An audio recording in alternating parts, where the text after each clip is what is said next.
नाजरीन, आपने motor bike और कार वगैरह का सफ़र तो किया ही होगा।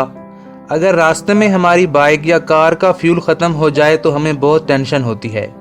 लेकिन आइए हम आपको बताते हैं कुछ उन मुसाफिरों के बारे में जो खुली फ़िज़ा में 41,000 फीट की बुलंदी पर सफ़र कर रहे थे और उनके हवाई जहाज़ का फ्यूल ख़त्म हो गया। आइए देखते हैं इन मुसाफिरों के साथ आगे क्या हुआ। ये कहानी है 23 जुलाई 1983 की। एयर कनाडा की एक फ़्लाइट 143 जिसे कनाडा के शहर मॉन्ट्रियल से एडमंटन तक का सफ़र करना था। मॉन्ट्रियल से एडमंटन तक का सफ़र तकरीबन 2800 किलोमीटर है, यानी एक लंबी फ़्लाइट होने वाली थी। इस फ़्लाइट के पायलट का नाम रॉबर्ट पियर्सन और दूसरे पायलट यानी कि फर्स्ट ऑफिसर का नाम मॉरिस क्वेंटल था। इस फ़्लाइट में टोटल 61 मुसाफिर थे और 8 टीम मेंबर शामिल थे। ये फ़्लाइट कनाडा के शहर मॉन्ट्रियल से उड़ी और ओटावा के शहर में उतर गई। दरअसल ओटावा में इसे कुछ देर के लिए रुकना था। जहाज़ के टेक ऑफ करने से पहले इसमें एक प्रॉब्लम सामने आई। जहाज़ के वो कंप्यूटर्स जिनसे फ्यूल चेक किया जाता था वो काम नहीं कर रहे थे। कुछ इंजीनियर्स की मदद से फ्यूल भरकर कैलकुलेशन करके जहाज़ को टेक ऑफ करने की इजाज़त मिल गई। दरअसल उस वक्त कनाडा अपने जहाज़ों में फ्यूल कैलकुलेट करने की टेक्नोलॉजी को तब्दील कर रहा था। माहिरीन के मुताबिक इस जहाज़ में तकरीबन 45,000 किलोग्राम फ्यूल मौजूद था, लेकिन उनका अंदाज़ा गलत था क्योंकि इस जहाज़ में तकरीबन 20,000 किलोग्राम फ्यूल मौजूद था, जो कि उनसे बहुत बड़ी गलती हो गई थी।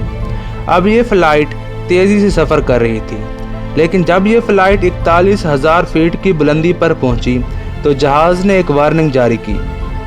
क्या वार्निंग थी कि जहाज़ के लेफ़्ट साइड वाले इंजन में फ्यूल ख़त्म हो चुका है, लेकिन ये इतनी परेशान कुन बात नहीं थी क्योंकि अभी राइट साइड वाले इंजन में फ्यूल मौजूद था।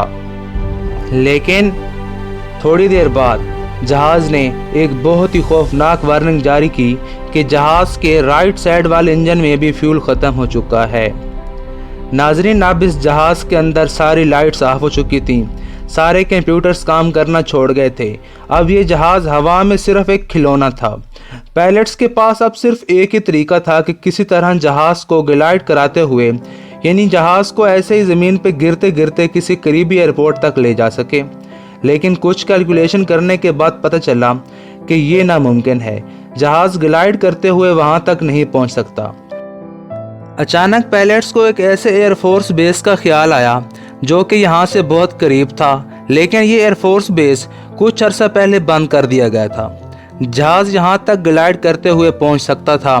जी हाँ, ये बेहतरीन तरीका था कि जहाज़ को किसी तरह नीचे उतारा जा सके। पायलट्स ने ऐसा ही किया, लेकिन पायलट्स का इम्तिहान अभी बाकी था। ये एयरफोर्स बेस खाली नहीं था, बल्कि इसको एक रेस ट्रैक बना दिया गया था और लोग यहाँ पे आके कार रेसिंग करते थे। क्योंकि जहाज़ के सारे इंजन बंद थे और आवाज़ भी नहीं आ रही थी, तो लोगों को बहुत देर बाद एहसास हुआ कि कोई जहाज़ उनकी तरफ आ रहा है और उन्होंने फ़ौरन ही दौड़ लगा दी। खुशकिस्मती से तमाम लोग महफूज रहे और इस तरह 41,000 फीट की बुलंदी से जहाज़ को ज़मीन पर उतार लिया गया।